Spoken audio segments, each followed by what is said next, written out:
Hello everyone, আসসালামু আলাইকুম। কি অবস্থা সবার? আশা করি সবাই ভালো আছেন, সুস্থ আছেন। আমিও আলহামদুলিল্লাহ ভালো আছি, সুস্থ আছি। তো এইখানে আমি আজকে আবারও হাজির হয়ে গেলাম আপনাদের মাঝে আমার ছোট্ট একটি ব্লগ ভিডিও শেয়ার করার জন্য। তো এইখানে আমি আজকে একটি পার্সেল আনবক্সিং করতেছি।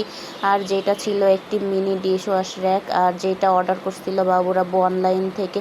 তো আজকে লাঞ্চ টাইমে যখন বাসায় আসতেছিল তখন এইটা ডেলিভারি দিয়ে গেছে, তো সেটা সাথে করে নিয়ে আসছে বাসায়। তো আনার পরে বলতেছে দেখো তো এটা কেমন হয়েছে। তো এটাকে আমি খুলে দেখতেছিলাম যে আসলে কেমন হয়েছে, আর এটা যেমন অর্ডার করছিল সেরকমটা হাতে পেয়েছি কিনা। তো এইখানে দেখতেছিলাম। তো এইখানে সব কিছুই সুন্দর ছিল, ঠিক ছিল। আর এইখানে একটা ভালোই ছিল, মজবুত ছিল, খারাপ ছিল না। আর এটা পুরোটাই এসএস দিয়ে তৈরি করা। আর এখানে এই যে নাট বল্টুগুলো দিছে, যেগুলো দিয়ে এটা পুরাটা সেট করতে হবে, যেহেতু এটা সেটিং করা ছিল না।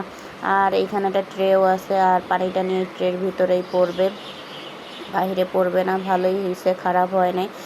তো এইখানে জিনিসটার লুক, ফাইনাল লুক সেট করার পরে এইটা, আর আমি এটাকে এইভাবে গুছাইছি। তো কেমন হয়েছে সবাই কমেন্ট করে জানাবেন। আর ভিডিওটি ভালো লেগে থাকলে এটা সাবস্ক্রাইব করবেন। আল্লাহ হাফেজ।